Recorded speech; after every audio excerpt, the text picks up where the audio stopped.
How many of you are ready to learn how to give yourself a raise, like not just a quarter an hour, a dollar an hour, but like 2x, 3x, 10x? Yes, wave at me, wave at me. Excellent, excellent. Give yourselves a hand for being here today.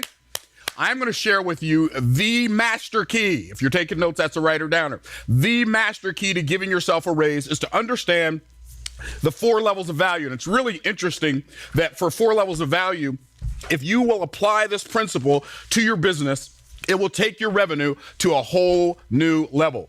And I discovered this, and I started looking at pretty much every business, every job, every occupation in the world. And what I discovered that the people who make the most money, they don't make the most money because they work the hardest. They don't make the most money because they have the biggest degrees or the most degrees behind their name. They don't make the most money because they work the most hours, but the real reason those people make the most money is because they level up and they offer value at a higher level. And I know, it's election time, and politicians love to make promises, and they love to make promises, they love to break promises, and everybody wants to talk about, I've heard politicians say, we're gonna solve income inequality, but you can't solve income inequality because income does not exist in a vacuum.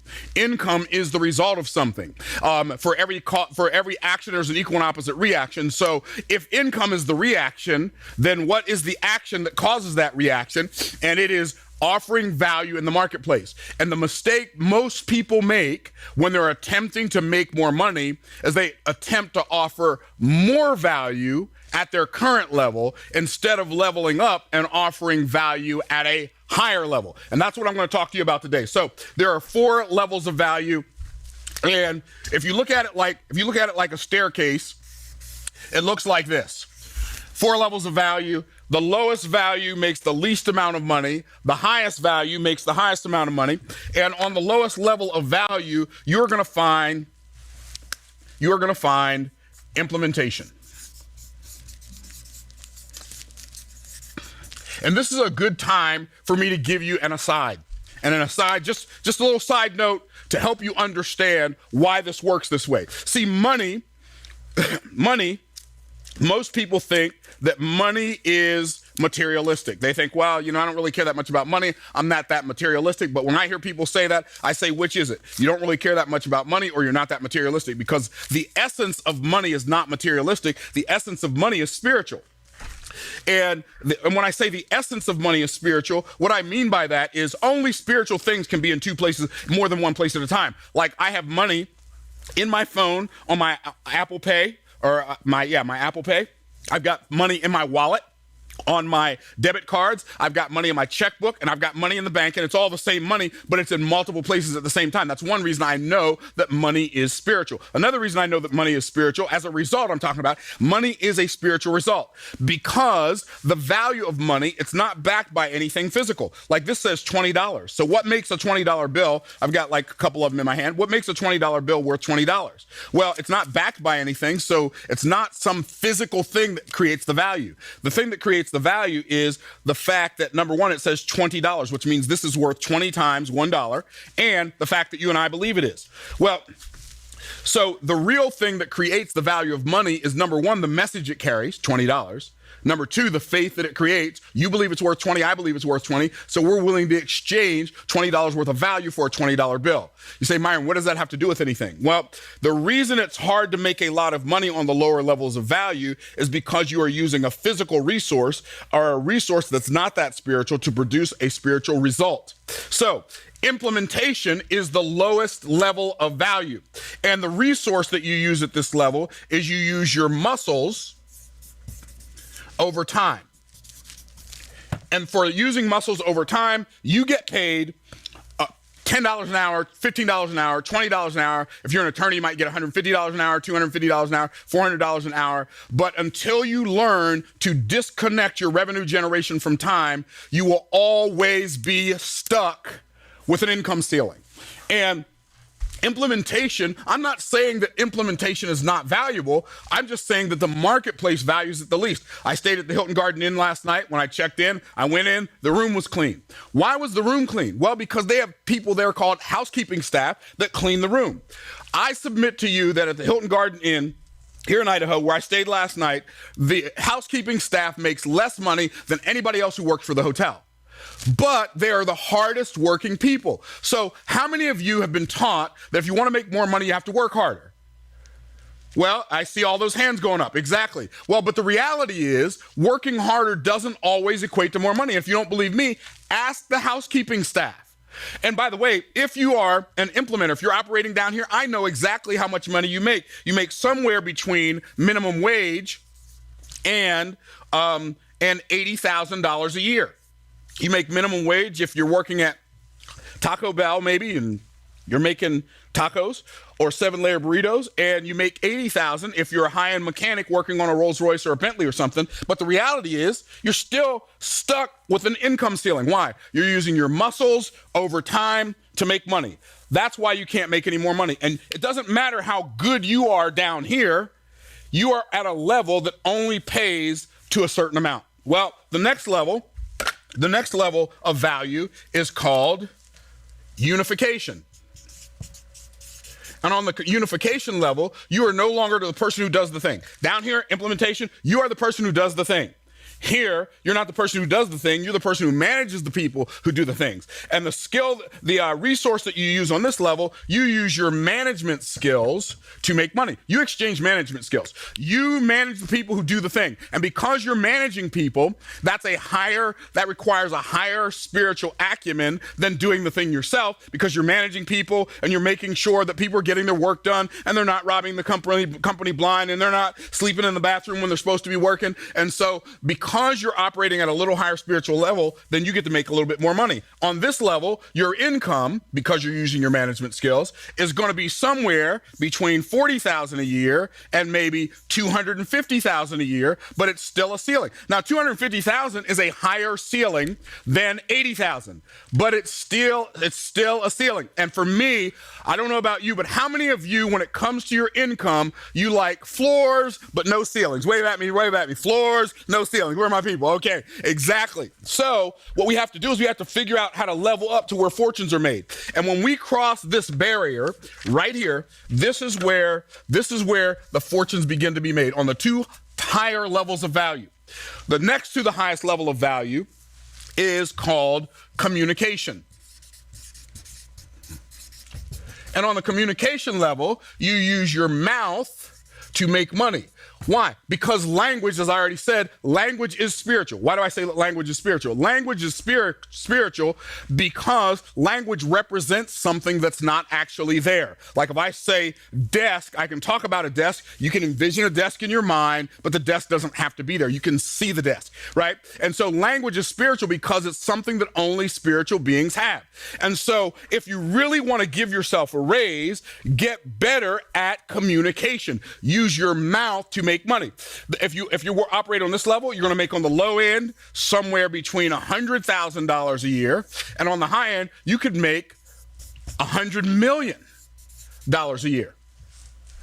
I don't know about you, but the sound of that music sounds a lot better. I'm talking about people who are, like on the 100,000, you might sell cars. You might make $100,000 a year. You're a car salesman and you're using your mouth to make money. You make more money than the people who fix the cars. You make more money than the people who build the cars. You make more money than the people who clean the cars. You make the money because you actually sell the cars. You communicate the value of the car to the marketplace. The marketplace pays for the car. You earn a commission, and you sell enough cars, you make $100,000 a year.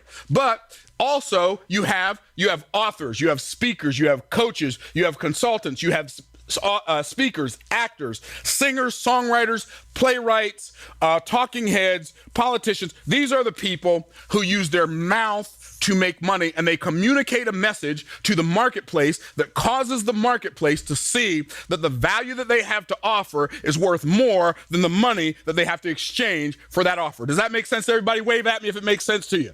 Okay, y'all are picking up what I'm putting down. That's great. So communication, like if you really want to give yourself a raise, get good at using your mouth. Now here's the good news.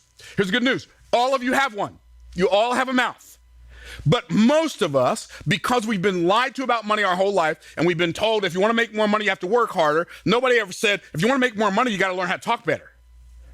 Nobody. They said if you want to learn how to make money, you got to go to school, study hard, get good grades, so you can graduate, go off to a good college, get good grades again, graduate, get a good job. But nobody told us if you want to make a lot of money, get really good at communicating, get good at crafting messages that move the masses, get good at having conversations that create cash flow. Communication is the second highest level of value. And what's really interesting is that people who make the most money in the communication level are probably singers and actors and some authors. Singers, actors, and authors. Well, here's the reality though. What are your chances of becoming an A-list singer? Well, in 2020 and beyond, they're certainly a lot greater than they were 50 years ago because we have YouTube, right? So if I think I can sing, all I have to do is get on YouTube and sing and play my guitar. And then if a whole bunch of other people think I can sing, all I have to do is let them know that I'm coming up with a free song and I'm going to give it to them, right? But they got to give me their name and email address. And then when I come up with my album, once I've got 1 million people listening to me, then I come out with my album and I say, hey guys, I'm dropping my album. It's going to be $20, but for the first 1 million people who buy it, I'm going to let you get it for $8.99. Right? And so I use my mouth to make money. Then the highest level of value that exists in the world is imagination. And imagination is the highest level of value because on this level, you use two things. You use your mind and you use your money to make money. In the imagination level. And if you operate up here, you make anywhere from, on the low end, you might make $1 million a year. And on the high end, you could make literally billions. And these are people who use their imaginations to make money. And what's really interesting, it's so fascinating that we've told so many things about our mind when we're children, when we're growing up, as young adults, as adults, but nobody ever really teaches us how to use our mind. People say you're not paying attention, but nobody ever taught us how to pay attention. This is how you actually pay attention. They're saying you've got to get better at learning, but nobody ever really taught us how to learn or what learning is about. You've got to get good at using your imagination. I'm gonna name a company, and I want you to write it down. I want you to write down the first person that comes to your mind when I name this company. I'm gonna name a company that pretty much most of you have probably heard of, and I want you to write down the first person's name you think of, okay? Apple Corporation. Now, Apple Corporation just recently crossed the $2 trillion market cap valuation. $2 trillion. Well, 1 million is 1,000,000, 1 billion is 1,000 million, and 1 trillion is 1,000 billion. And Apple just recently crossed the $2 trillion valuation line, which means they're worth thousands of billions of dollars. That's crazy. Like when you think about that. So let me ask you a question. How many of you, when I said Apple Corporation, you wrote down Steve Jobs' name? Wave at me. You wrote down Steve Jobs. Look at all those people. That's crazy. Everybody wrote down Steve Jobs. Here's the fascinating thing. Steve Jobs didn't invent the Apple computer. Wow. Steve Jobs did not invent the Apple computer. Who invented the Apple computer? Steve Wozniak invented the Apple computer. Steve Wozniak, he did become a billionaire as an implementer, but only because he hitched his suspenders to somebody who was an Imagineer. And so what happened was Steve Wozniak created, and so by the way, Steve Jobs has been dead for what, 8 years, 10 years? Steve Wozniak's still alive, and when you say Apple, nobody ever says Woz. Nobody says Tim Cook. Tim Cook has been the CEO of Apple since before Steve Jobs died. Why do people say Steve Jobs? Because Steve Jobs was one of the greatest people who ever lived at using his imagination to make money. He conceived things, he conceived concepts that changed the world. I mean, when has any other single human being come up with ideas to take over the music industry and take over the computer industry, take over the phone industry, take over the movie industry? He took over 4 industries, took them over. Why? Because he understood how to use his mind. Oh, and his mouth. I want you to think about this. If it made sense for Steve Jobs, who basically created this business that even after his death, it just kept on growing and kept on compounding, kept on growing to the point where it's now worth over $2 trillion, he built it on 2 things: ideas and events. Apple Developer Conference. Think about this. This guy built a multi-trillion-dollar company, computer company, phone company, music company, movie company, because he had ideas. And then he'd get people together and expand on his ideas. Steve Jobs was great at creating messages that move the masses, coming up with ideas, turning those ideas into verbiage that caused people to say, where can I send my money? I remember when the first iPhone came out. I remember Steve Jobs' presentation in 2007. He said, it's a phone, it's a browser.